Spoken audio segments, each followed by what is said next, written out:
Hello, I'm Jason Arneil. Welcome to the lives of history makers. The hurricane-like imminence of a thick-set general, obviously of high rank, wearing enormous horn-rimmed spectacles. He had just burst from a flagged staff car, almost before it had drawn up by the curb.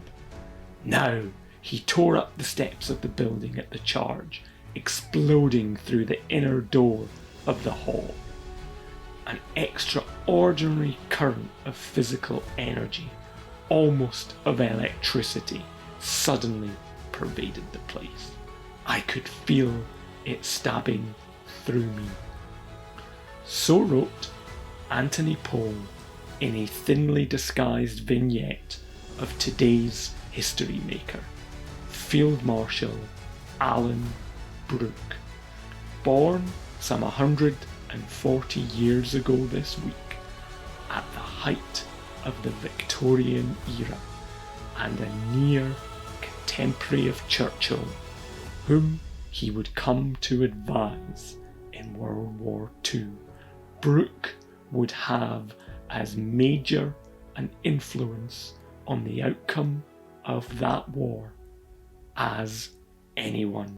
An aristocratic, lifelong military man of Anglo-Irish Protestant extraction, soldiering ran deep and long in Brooke's family, all the way back to the Elizabethan age. Born in France as the ninth and youngest child of a baronet, Brooke was raised in the south of France speaking French before English, an establishment insider by background but not upbringing. The Brookses really did take to soldiering across the centuries, with dozens of the extended family fighting in both World War I and II.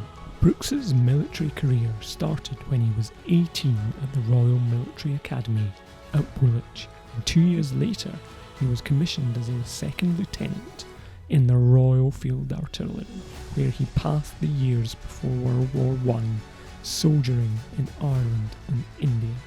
For the duration of World War I, Brooke served on the Western Front, always in the artillery, and rose 3 ranks to become a lieutenant colonel. In each appointment he excelled, and the artillery support in all formations in which Brooke served was widely praised and trusted. During the Battle of the Somme in 1916, he was credited with the production of the first creeping barrage, though it's hard to see how the British Army's bloodiest day in its history, where it sustained 57,000 casualties, could be considered a showcase for this tactic. Nevertheless, Brooke's reputation rose and he became Chief Artillery Staff Officer to the Canadian Corps in 1917. As the end of the war was declared, Brooke was in no celebratory mood, noting while watching the crowds, "That wild evening jarred on my feelings.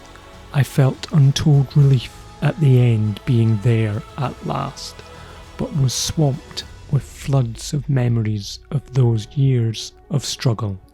I was filled with gloom that evening and retired to bed early."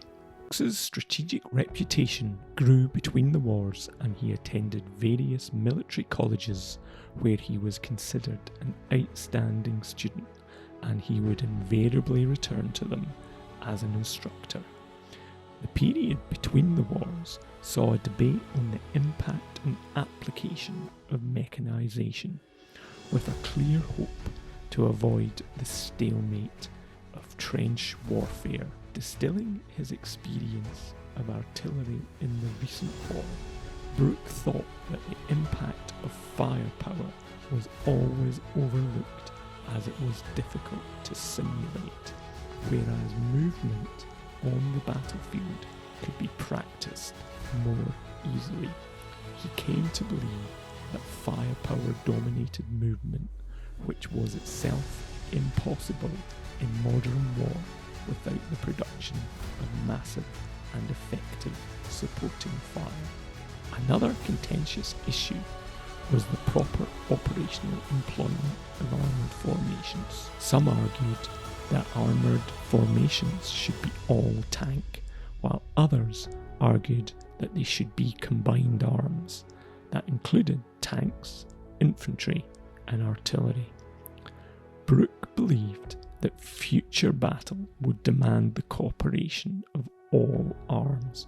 He argued that the formations should be combined. In 1938, with British air defences in a state of inadequacy, Brooke, now promoted to Lieutenant General, was placed in charge of anti-aircraft command, where he worked closely with Air Marshal Sir Hugh Dowding, the Chief of Fighter Command. He also oversaw a huge expansion of the anti-aircraft defences, including the number of searchlights and anti-aircraft guns, along with the personnel to man them. Brooke's efforts helped to lay the foundations for the successful defence of Britain during the Battle of Britain.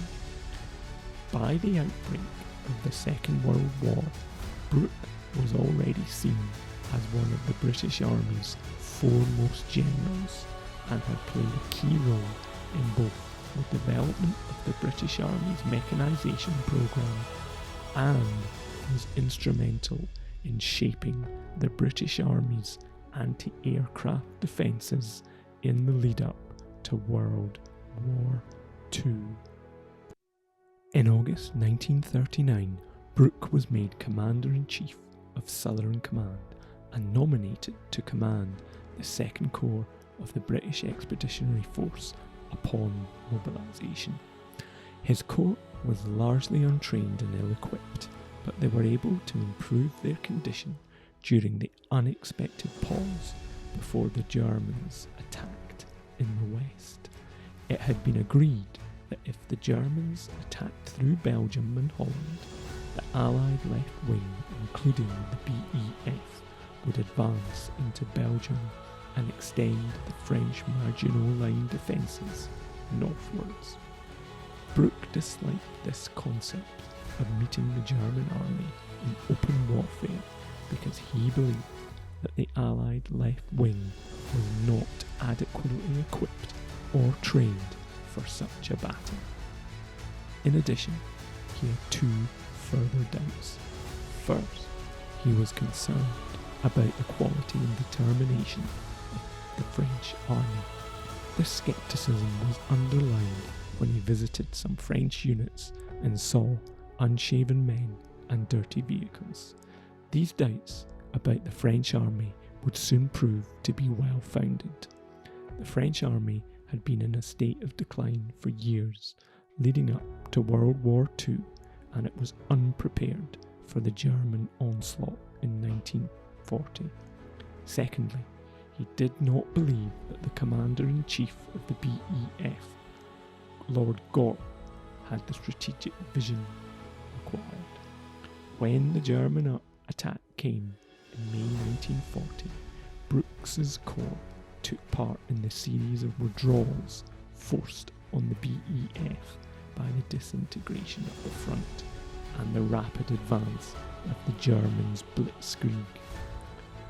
Brooke showed great ingenuity and boldness as his corps were forced to make a series of hazardous manoeuvres to close the gap left by the surrender of the Belgian army. The BEF then withdrew to Dunkirk, where the majority were safely embarked in the famous rescue. Brooke soon saw that any plan to hold an Allied bridgehead in Britain as intended was impracticable for lack of troops.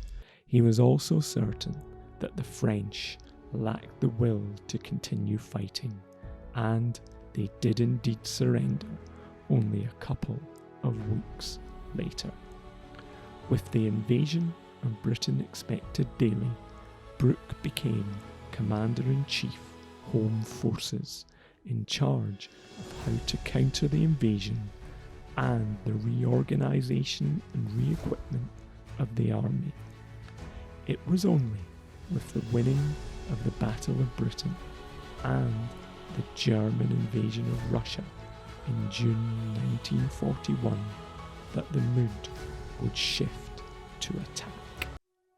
Soon Brooke became Chief of the Imperial General Staff and effectively the principal strategic advisor to the War Cabinet, and Churchill in particular. One of his main priorities was to coordinate an Allied strategy between very disparate allies, Russia and the US.